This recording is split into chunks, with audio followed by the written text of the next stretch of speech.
What's one metabolic myth you wish people would stop believing? Weight gain and weight loss is not linear, and metabolism is not linear. Oh, if I do this, this is the results, and then it will happen consistently over the next 3 months. It doesn't work like that. There are people out there who are working out, they're dieting, they're limiting their caloric intake, and they still can't seem to move the needle at all. Try to take change one step at a time. That way you can figure out what works for you. And then when you already accumulated and it's still not working, that's when you should look into your blood work and your hormones and your stress, because all the other stuff are easier. Keto or Mediterranean? Whatever diet that is most sustainable for you, that you can keep up for the long term, advisable to change your diet every 3 to 6 months. Then your body get that shock value that will actually jumpstart a different set of hormones, different set of peptides. I would love to compare ketones to GLP-1s. What is the difference of how they work in the body? It decreases ghrelin, so it decreases hunger levels. And then butanediol, which is the active ingredient, increases leptin sensitivity in the brain. Leptin basically tells the brain that you're full. What's one food you personally think is overrated for health? Ooh, that's a good one. I think. What do you want me to call you? Latt. Latt? Yeah, okay. That's the friendly. I mean, the title is a title. I mean, I'm happy to introduce my background, but I think for audience, it's always more relevant, more relatable. Yeah.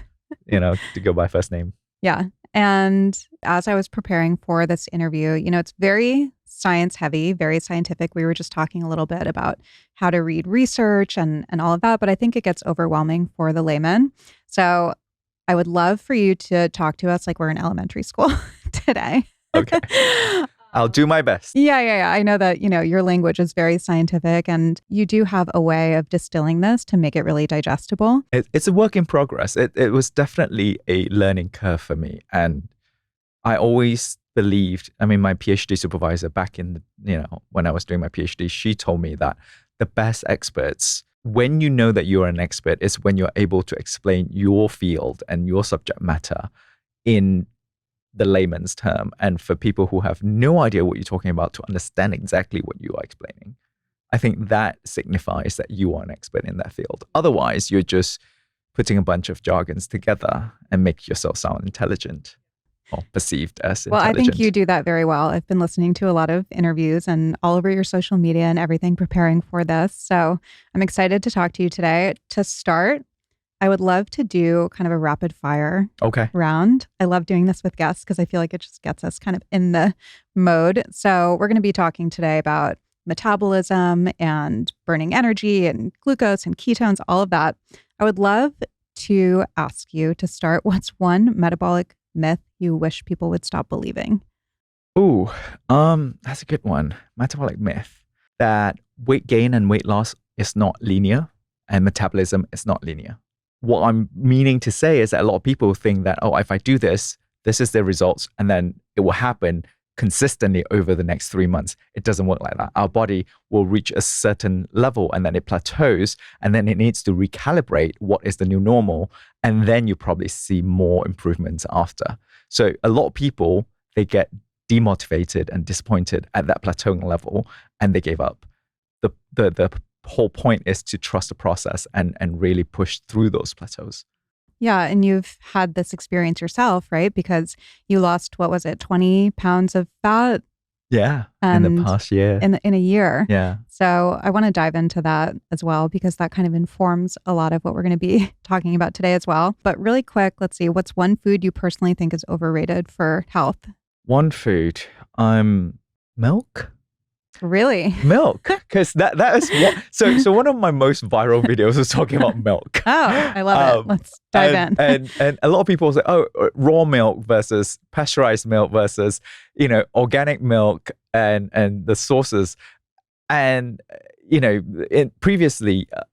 The commercial milk has like all these hormones in it, and they've proven that this causes health problems, and ever since it has been taken out, and a lot of companies selling milk, and a lot of questions coming up from my audience and my followers asking, so what can I drink? Like, can I not drink milk at all? I'm like, no, if you like milk, find a responsibly sourced milk product that is free of hormones. And most companies now, they actually declare on their website or on their product that it is free of the growth hormone and all of that.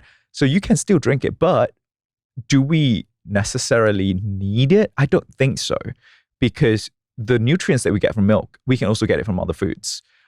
Calcium, we can get it. Vitamin D, we can get it from other sources, from vegetables, from nuts, from spinach. Now, having said that, it's like, if you do enjoy your milk and you eat cereal, then go for it. If you want to go for an alternative like nut milk or whatnot, then so be it.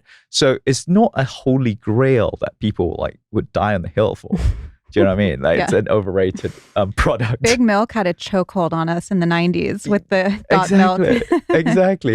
And me coming from Asia, a lot of Asians are lactose intolerant as well. So I think that gives me the perspective of like, actually, babies, sure, like breast milk, you're growing up and all that. But cow's milk as an adult, need it? No, not really. But we don't need a lot of different type of food. That's why we have such a variety of different foods to choose from. I love it. Okay, what's your favorite health hack that actually works? I feel like I might know this one. I have to say Ketone IQ, right? Well, I think Ketone IQ allows me to hack the other parts of my life, if you know what I mean. So favorite, life hack is basically like, making sure the foundation of my lifestyle is set. My sleep, my stress management, my exercise, movement, my nutrition, all of that needs to be in place to be healthy and strong and all of that. And Ketone IQ supplements as an exogenous ketones, it helps me get there. It helps me sleep better. It helps me work out better because it gives me the energy. And it also helps me go into a better sort of calorie deficit because it has a slight appetite suppression effect.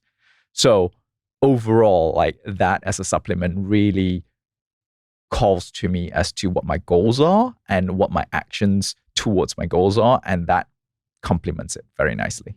Yeah. And you've spent your career studying the metabolism, right? So I would love to start with just explaining what the metabolism is in layman's terms. Yeah, sure. So metabolism is essentially our body's way of creating energy. And it's usually being divided into anabolism and catabolism. And anabolism is to build, catabolism is to break down. So a lot of people don't understand is they think metabolism is just us breaking down foods and create energy. But the opposite is also true in our body. We constantly build and break down at the same time. So if you think about it, if you work out, you damage your muscles. If you don't build back those muscle cells, if you don't build the recovery, then you won't recover if it's just breaking down. We're just breaking down and we'll just reduce to nothing. So our body constantly builds and breaks down substrates to create energy, and that balance is very important. And that the overall arching theme is metabolic health. So that's metabolism. And what are those substrates? What's an example of that? So examples of substrates. So whenever, and we'll talk a lot about substrates in this episode. I love this question because a lot of people, they're like, what are substrates? So whenever I talk about substrates, I refer to macronutrients, which are fats, carbohydrates, or proteins. Now, proteins, granted, we do not want to break it down because proteins are one of the most valuable resources and substrate in the body. So our bodies will usually burn off glucose first and then fat. And we have a lot of fat storage, up to about 20 to 40,000 calories of fat storage within our bodies, depending on, how big you are. And ketones now are also considered as one of the macronutrient. And we talk about this a lot where we refer ketones as the fourth macronutrient because it does enter the cell in the same way as glucose and fats and being metabolized in the mitochondria and create energy. And when people work out, typically, are they burning glucose or are they burning fat? I know that zone 2 is so popular right now, and that's when you're burning fat, right? But what is the process like when somebody goes to work out, say that they're doing strength training, maybe a little cardio? Is there an order that it goes in? Do you burn glucose and then enter that zone 2 and burn fat? Or what's happening in the body? That's a good question too, because just last week I was telling my friend at the gym, I was like, oh my God, look at these people on the treadmills. Nobody's running. Everyone's walking uphill because everyone's knowing, everyone's understanding the meaning of like the zone 2 workout, and they all want to burn fat. And I think the question whether, do we burn fat first or glucose first, it all depends on the intensity. And there is a way to measure this as well, where they would put a mask on you and they'll measure your respiratory exchange ratio. Basically, they measure your oxygen going in and carbon dioxide going out. And basically, the more intense the exercise, the more you are burning glucose. And then the less intense exercises, you will be burning fat. And I'll tell you why, the rationale behind it as well. If you look at the biochemistry, glucose, the first step of glucose metabolism is glycolysis.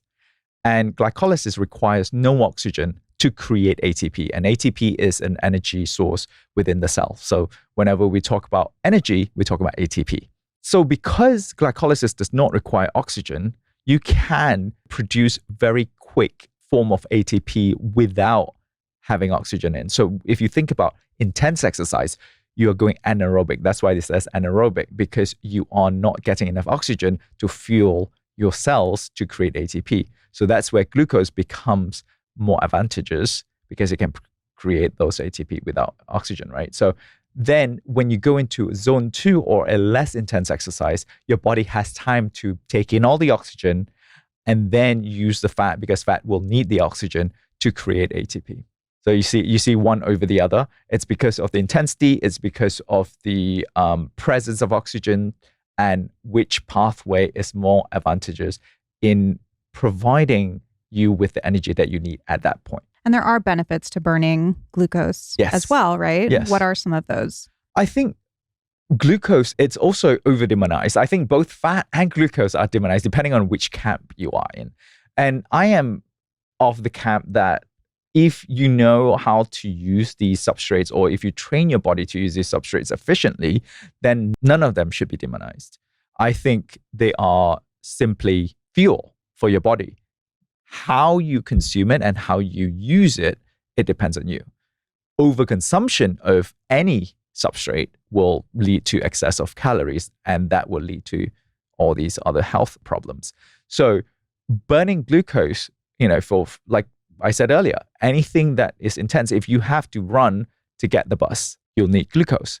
And even if you fast, right? If you fast for 3 days, you haven't had any food, your glycogen stores, which is your main glucose stores in the body, should have depleted. But if you measure your blood glucose, you will still be at baseline level, because your body needs glucose to function. Some organs, for example, the brain, primarily uses glucose. But we know that when ketones are present, it does take up ketones preferentially. But other than that, the body is trained to use glucose as well. The problem we have now as a modern society is that we overconsume. We are having a obesity and diabetes epidemic, and a lot of people are striving to now, burn the fat storage that they have accumulated. And that's why they say, cut down the sugar, especially processed sugar. It's just cutting down overall consumption of calorie, go into a calorie deficit, and then that will allow you to start burning the fat storage that you've accumulated. And when it comes to metabolism, I think that there is this attitude that you either have a fast metabolism or a slow metabolism. You probably hear this all the time. And I heard you talk about this on another podcast, and you were explaining what is a fast metabolism? What does that actually mean? And a slow metabolism. And at the end of the day, this is all in our control, right? So we think that it's this set thing. And to your point, what you said earlier, we think that it's linear. So why don't you break that down for us a little bit and dispel that myth? You're really asking all the hard questions today. So yes, if you look at basal metabolic rate, so metabolism in general is not just the basal metabolic rate, right? Like you have your metabolism while you're exercising, you have your metabolism while you're not doing anything and just sitting down, your resting metabolic rates and all of that. So your basal metabolic rate is what most people, when they talk about fast and slow metabolism. And even that varies between people, because I believe if you take a obese person, their metabolism the numerical number may be much higher than a skinnier person. But that doesn't mean that they have high metabolism, but it's just because they have so much storage that the body is trying to keep up by increasing metabolic rate, but they are still having a calorie surplus. So they're still eating more than they can burn, and therefore they're accumulating all that fat. So numerically, it could vary between people, even between days. I have measured using the in-body scan what my metabolic rate is between today and tomorrow. And if I increase my calorie intake the next, like today, and then I measured it the next day, my metabolic rate actually increases. So it really varies. It's not like a set number. There is a range, obviously, and that works for all things metabolism, that works for all things cellular, because we always work within a range. There's no, as much as our brains would love that there is a set number, a goal that we can reach, they are always fluctuating between, X and Y. People who have quote unquote fast metabolism, it's just that your body is more efficient at burning these fuels. So therefore, depending on what your lifestyle is, if you're active, if you're also eating correctly, then you can eat, there is more leeway for you to eat more food or more unhealthy foods. So you see your friends who are like eating that burger, eating, all this processed food, and they're like lean. It's because they have trained, either they have, obviously genetics play a role here, but they probably also have trained their bodies to be able to burn those. But is it good long-term? I don't think so. But that gives you the leeway to, that's what I tell myself, is that I don't have that leeway. I don't have that genetics, because my family, most of them are obese, and I get fat very easily if I don't look after what I eat. So I don't have that privilege. What I do have privilege of is the knowledge that I can use this to then control what I eat and control how I live my life, so that I can still be within that healthy range and optimal range. What are some factors that influence the metabolism in somebody who might be doing all of the right things? Because there are people out there who are working out, they're dieting, they're limiting their caloric intake, they're eating, unprocessed foods, and they still can't seem to move the needle at all. So, do things like hormones and stress and all of that influence the metabolism, where some people, and genetics, where some people just can't do it without the help of, maybe a GLP-1 or a ketogenic diet, things like that? I think the answer to that question, I'm going to answer that in like the two-prong approach. One is that, as we talked about earlier, they could be hitting that plateau that we were talking about, that they just need to go through it for a few more months or a few more weeks before they see results, right? Now, I do understand the struggle, because I've gone through it myself, and it is very hard to believe, like, am I doing the right thing? Am I hitting a wall here because of the plateau, or because of some biological limits that I'm hitting? And one way to find out, and that's the second part of the answer, is to look at your hormones. Like you said, your hormones, your stress level. And one thing I learned in the past year where I lost the 20 pounds of fat was working with Dr. Florence Comite. She runs a precision medicine center where they took my blood, they looked at every single biomarker they can look at, including hormones, including all the micronutrients, and looking at what I'm deficient in, what I'm good at, and then recommend supplements that could help with that. So one of the things that we optimized was my testosterone. Even though my testosterone wasn't on the low side, it was around 500, which is pretty much average, but they still wanted to increase that to about 800, 900, and free testosterone about 180. So for men, that's the number that they sort of recommended me to reach. And that really helped with my energy level, with my workouts, with my recovery as well. That helps with the overall lifestyle that you are trying to incorporate. If there's a message I can send or I can share with the audience, is that try to take change one step at a time.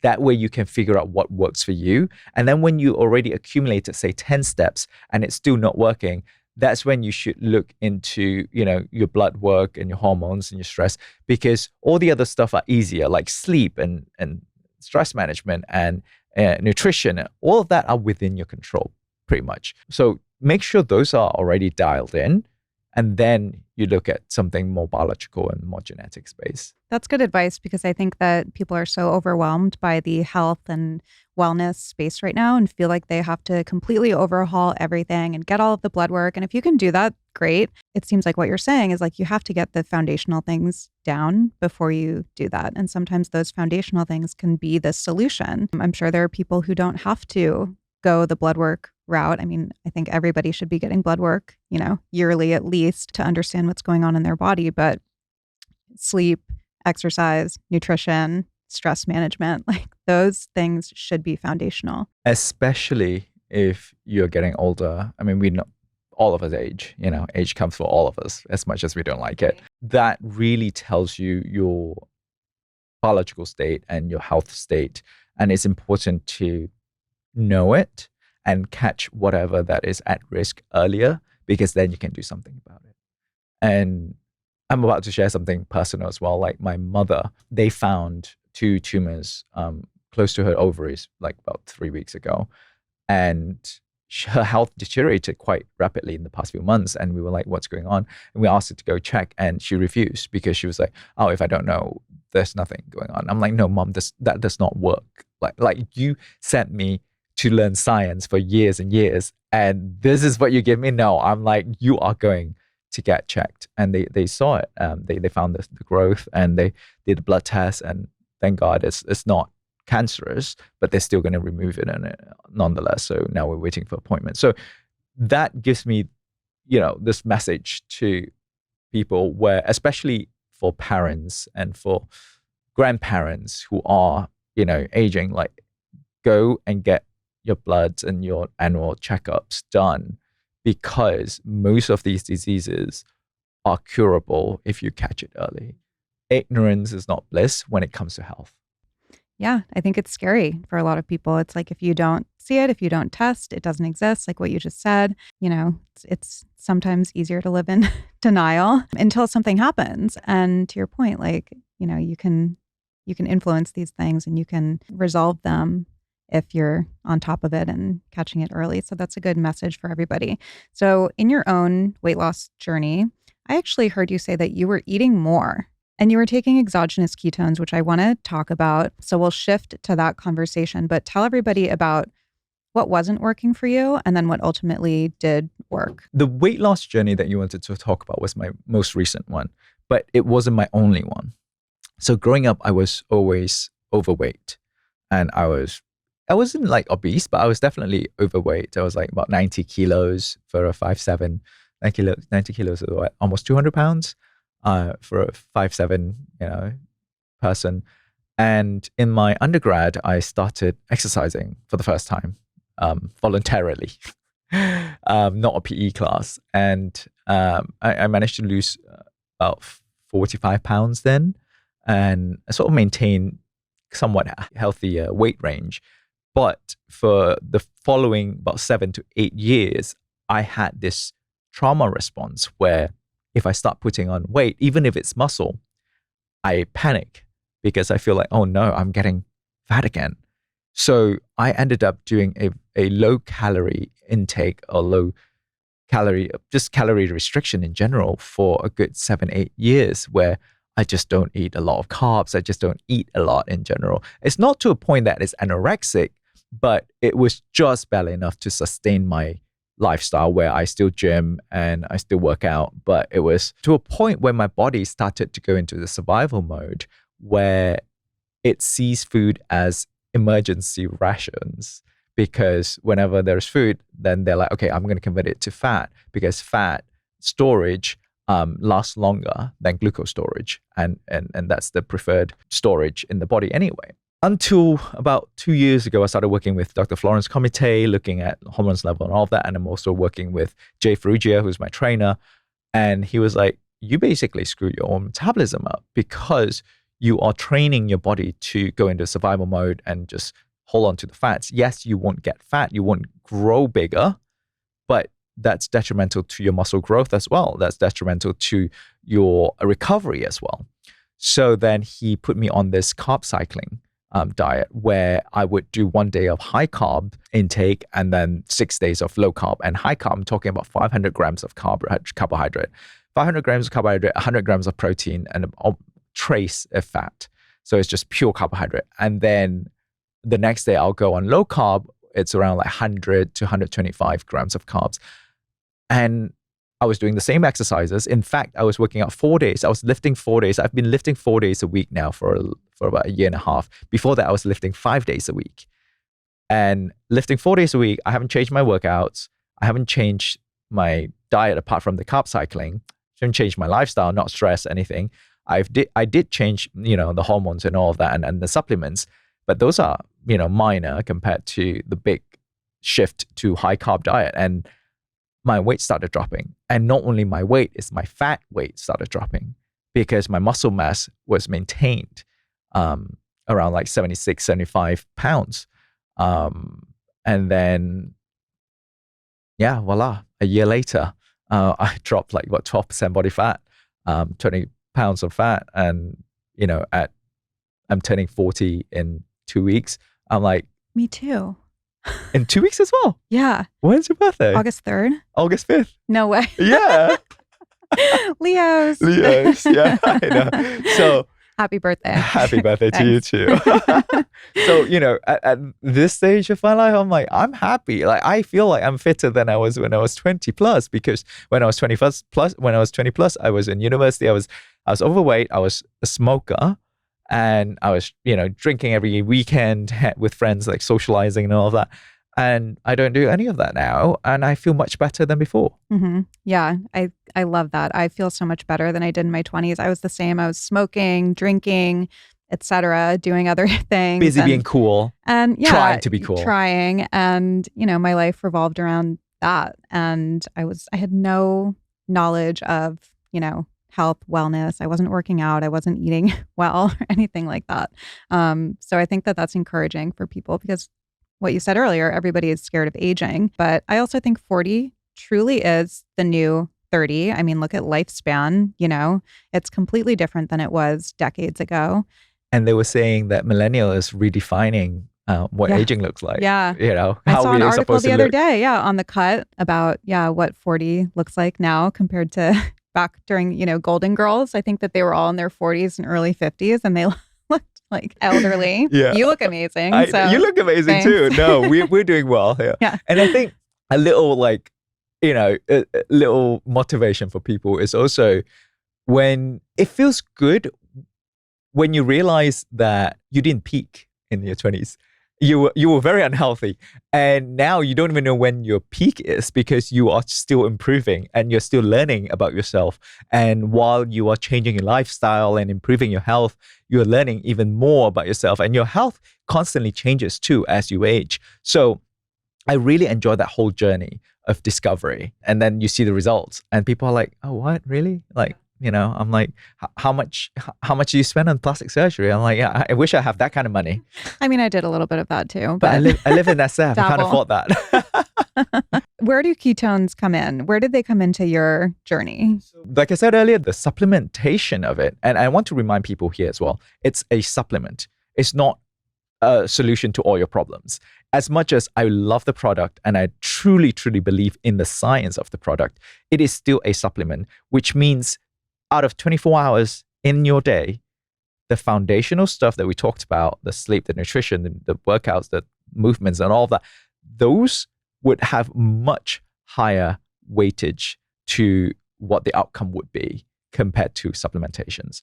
So if you got everything already checked in, and you want to take it to the next level, then that's where Ketone IQ could help. So for myself personally, it helped with my sleep quality. And I know a lot of people, they're like, how can a product that's supposed to give energy help with sleep? And I know it's very confusing, but as before we started recording, we're talking about ketones increase GABA. It calms you down. And the key is have it right before bed. And we just applied to a grant with the military on sleep deficiency. Today is the deadline, actually. We just submitted yesterday. And we wanted to look at Ketone IQ improving the cognition when people are sleep deficient. So, stay tuned on that. But one is sleep. Two is it helps me with the calorie deficit because of the appetite suppression effect. So when I am, especially at night after dinner, I'll have dinner around 8 and then I'll sleep around midnight. And that 4 hours towards the end, I'm going to start feeling a bit hungry. And because I take it right before bed, it also helps to calm my hunger down and I can, keep with my macros.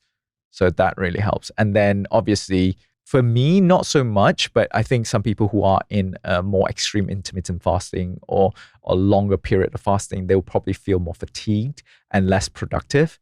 That then ketones will be able to help you with the productivity side of things and the cognition side of things.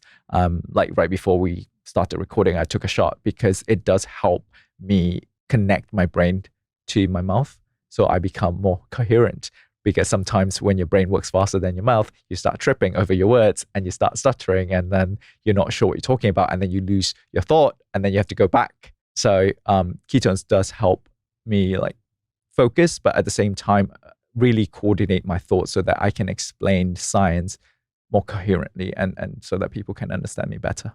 Yeah, and I think it's important to differentiate something like an exogenous ketone from caffeine, because the energy, at least in my experience, it's not like a caffeine energy, which is why you can take it before bed. It's more of I would say like a clarity and like an alertness maybe than that spike in energy that you feel. And yeah, we were talking about the GABA. GABA is, what everybody is trying to hack through taking supplemental L-theanine or magnesium even. And I feel like this is way more effective, at least in my experience. Yeah, because I think nowadays more and more people are getting diagnosed with ADHD, anxiety. I don't know if it's anything to do with like social media or like lifestyle or foods or whatever. There's always like conspiracy theories about like, they're poisoning us and making us all anxious and all that. But ultimately, there are things that we can do to minimize that and make sure that we are not anxious. And I'm glad it helps you, because there was one time I was giving a lecture back in Malaysia. I was invited as a guest lecturer at University of Malaya, and I gave all the students a shot of ketones before we started. And then there was on the screen, there was anonymous like feedback that they can just type in the middle, throughout the lecture. And one of the students, he's like, I've always struggled with anxiety, and 15 minutes into taking ketones, I, for the first time, stopped fiddling with my limbs and stopped tapping and everything. So I was like, that's a great example of how some people really could benefit from this. And I mean, for people with ADHD as well, they find that they can focus and study for a long period of time. Like some students, they're like, oh, I can't sit down and study for 2 hours. But then after they take ketones, they find that more helpful. And again, compared to caffeine, that's what a lot of people don't understand when they take ketone IQ. They expect, when we talk about energy shot, they expect that sort of like super high energy and it's like, I'm ready to rev and like lift weights. But it's not that. It's much more subtle because it is not a stimulant. And also do understand that a stimulant like caffeine, it does not provide you with energy. It does increase your heart rate, increase your blood flow, increase all those like, adrenaline, noradrenaline. But ultimately, it is still pulling energy from within your body. So whatever you have within your body, glucose, fats, and all that, it's burning those and give your brain the energy it needs. But ketone on the other side, it is literally the molecule that your cell uses to produce energy. And it is not a stimulant. It does not block the receptor like caffeine and prevent you from feeling fatigued. And what's the difference between the ketones that somebody would get from taking them in a supplement like Ketone IQ, and being on a ketogenic diet? So when you're on a ketogenic diet or in any sort of carb restricted diet, like intermittent fasting as well, you will be creating your own ketones, endogenous ketones. That's what we call it. So internal creation or production of ketones. And basically your liver will convert fats into ketones. And the molecule is exactly the same as what you would get if you drink an exogenous ketone. So exogenous is an external source.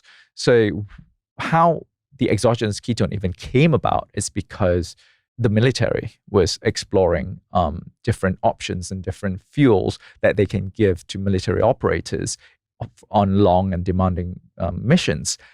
And they know that ketones are a very efficient fuel. However, they cannot put the soldiers on such restrictive diets because then it will affect the other parts of the efficiency. So how do we get ketones into the body without the restrictive diet? And that's how exogenous ketones came about. So when you drink ketones, the molecule is the same. Ketones are ketones are ketones. But the difference is that you don't have to go through the diet. And in fact, in athletic performance, people actually use ketones as a dual fuel because then they will have access to both glucose and ketones. And we have seen in studies that when people take ketones, even when they're not on a ketogenic diet, they seem to have a glycogen sparing effect where your body is sparing the glycogen because it's burning the ketones. And therefore, for endurance athletes, they can run further because the glycogen storage lasts longer. So they're not like competing for like your body is really smart because it will always choose the most efficient fuel for the situation that you are in. So you don't have to worry about like competing and like one blocking the other because your body will have access to all of them anyway. And when it finishes using one of them, it will switch to the other. What's your ideal day, like diet-wise and ketone-wise? So from when you wake up, do you like to intermittent fast and then eat a low carb or a higher carb breakfast? And then what does lunch look like, dinner, all of that? And then where do the ketones fit in? Okay.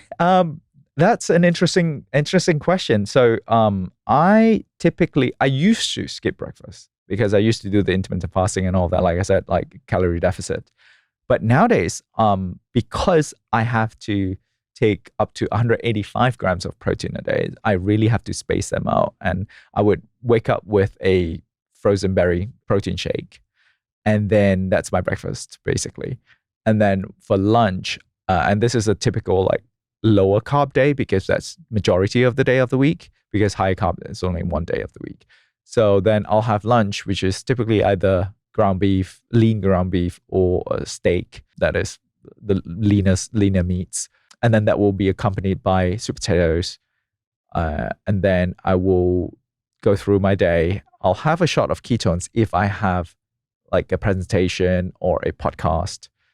Otherwise, I will take my ketones at the end of the day before my workout. And then I'll go for my workout, come back, I'll have dinner, usually also either steak or ground beef or sometimes salmon. And then sweet potatoes and some veg.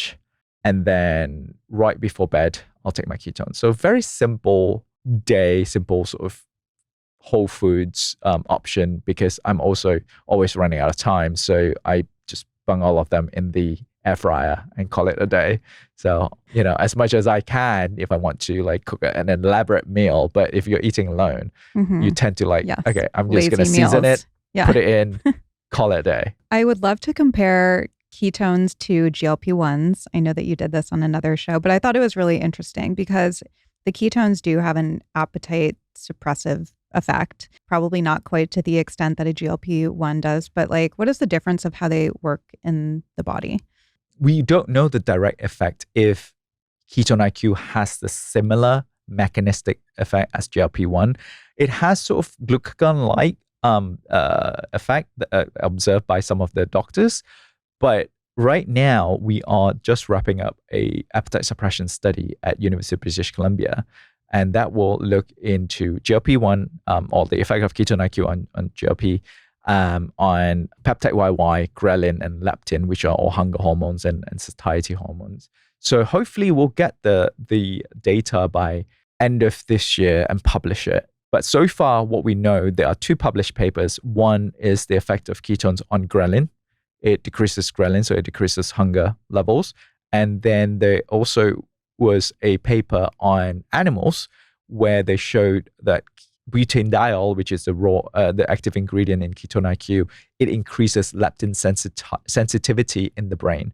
So when the brain is more sensitive to leptin, it basically is more, leptin basically tells the brain that you're full, you're satiated.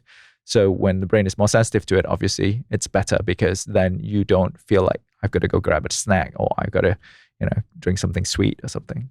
Is there anybody who should not be taking ketones? I think people who are worried about like diabetic ketoacidosis, check with your doctor. If your ketone levels are already high, if you're diabetic, then maybe ketone IQ would not be ideal for you. And then we've got quite a lot of times where people ask, can I take it if they're pregnant? I will always say, like, check with your doctor. Generally, I don't think there is problems with it just from a scientific point of view, but there are also not a direct study that looked at pregnant women and exogenous ketones. Interesting. It's so fascinating. I feel like there's so many more things that I want to And it's interesting because later on when I go to Kelly's show, I'm going to ask her, because when she interviewed me 2 years ago, she was pregnant. Yes. And she did ask me the same question. And I wonder if she actually drank it during her pregnancy. I'm so curious. You can let me know. Yes. And when I record the intro, I can tell people what she said. Yeah. Okay. I want to do a couple more like this or that questions now that we've gotten to know each other. What do you think is better, fasted cardio or fed cardio or workout in general? Fasted cardio if you're on a calorie deficit and you're looking to lose fat. Fed cardio if you are doing lifting on the same day as well, and then do the cardio at the end of lift. High intensity or steady state? High intensity at least once or twice a week for cardiovascular health, for VO2 max, and steady state for majority of it for fat loss. Keto or Mediterranean diet? Whatever diet that is most sustainable for you, that you can keep up for the long term. It is also advisable to change your diet every 3 to 6 months, because then your body get that shock value that will actually jumpstart a different set of hormones, different set of peptides that is produced by the body, and then you actually get some really good results and maintain it. I always wondered about that because I always felt like, oh, I keep my body on its toes. Yeah. And I didn't know if there was an actual thing, if there was science to back that up. If you look at people who swear by the carnivore diet, swear by the keto diet, swear by the vegan diet, their story from their perspective is 100% true, because when they switch over, their body reacts to it and improves itself. Because they've been, like, same with me, like I've been on a low calorie, low fat, low sugar diet for a long time. It worked. I lost 45 pounds. But to take it to the next level, I switched it over to carb cycling, and then I start losing fat. So do I swear by it? For me, it worked. But for some other people who have been eating carbs and all that, it might not work as well. They might need an overall calorie deficit. So people who do that, I mean, does there come a point if they're doing carnivore or if they're doing keto where it stops working or it stops being as efficient? That's what you're saying. So then you need to adjust. Even like Paul Saladino, the advocate for carnivore diet. He's doing carnivore 2.0 where he includes fruits and honey, right? Oh, 10K steps a day or 3 weightlifting sessions a week? Both. Absolutely both. I try to do both. And in fact, now, because I'm hitting a plateau, I'm trying to hit 15,000 steps on top of my 4 days lifting a week. I have to say, I worked with a trainer a few years ago, and his non-negotiable to work with him was that I had to get at least 10K steps a day. He's like, I'm not even going to start training you until that becomes a part of your lifestyle, because that should be a daily thing. And of course, I'm like a 0 to 100, all or nothing. I take things to the extreme. So I was like, then I got to 12, then I got to 15. And then I was like, I'm going to go for 20K a day. And I mean, I had no anxiety. I was sleeping like a baby. You know, it really did have all of these effects, but it wasn't sustainable living in LA where it's a driving. I was going to ask you, how do you maintain 20,000 steps? Like, what do you do? Oh, I'll tell you. So I had a treadmill. I would wake up around 6:30, do my, 20-minute meditation, whatever. Get on the treadmill around 7, be on my phone, be answering emails, doing whatever editing, whatever work that I could do from my phone. And I would walk until about 8:30. So like an hour and a half, usually would get me around like 8-ish, 8,500. Then I would get ready for my day. I would take calls and meetings on a walk. So I would walk through the neighborhood. That would get me usually to like 12 or 15, depending how much I did. Then I would walk the dog later in the day. I mean, it was a lot. Whereas when I'm in New York, I get 20K, like no problem. Yeah. So, if anybody's listening, don't feel like you need to be walking circles around your house to get 20K. 10K is great. And now at this point, I don't even track. I just am cognizant about how sedentary I'm being. And I'll schedule calls and meetings like midday back to back where I can take them when I'm walking. And anybody who's had a meeting with me knows that I'm usually camera off and on a walk. Yeah, I mean, because I work from remotely, right? So all of us at Ketone IQ, we work remotely. And while San Francisco is a walking city, it is also a very hilly city. So I do try my 10K, but because I have calls at home and I tend to take my calls at home, especially if it's podcasts as well. Like you can't really walk to do that. Some things you have to be there. Yeah. So I tend to reach my 10K goals at the gym during my steady state cardio. I'm like, you know what? I'm just going to bundle it together. Yeah. But nowadays, I feel like I need to add extra on top of that. Yeah. You should get a walking pad. I do have a walking pad. So what I used to do is after lunch, I will always walk for half an hour. And then I'll do more after my lifts. But that was when I was plateauing because my trainer was like, maybe your heart rate wasn't high enough. But then now I'm like, okay, I'm already doing that much after lifting anyway. So I should add that back in so that I get that extra 6 to 8K steps. Amazing. Well, this was so fascinating. And you did such an amazing job Thank you. talking to us like we're in elementary school. What do you think, Tessa? I got it. Yeah, I think I'm glad. Yeah. I think the audience will really appreciate that as well. And I think, all of this information is so helpful. So tell everybody where they can find you and find Ketone IQ. Yep. You can find me at all social media at Latt Mansor, LattMansor. And you can find Ketone IQ at ketone.com and also at Ketone on all the social media. So amazing. Thank you so much. No, thank you for having me. It's been a blast. Fun. Thank you. Time just flew by.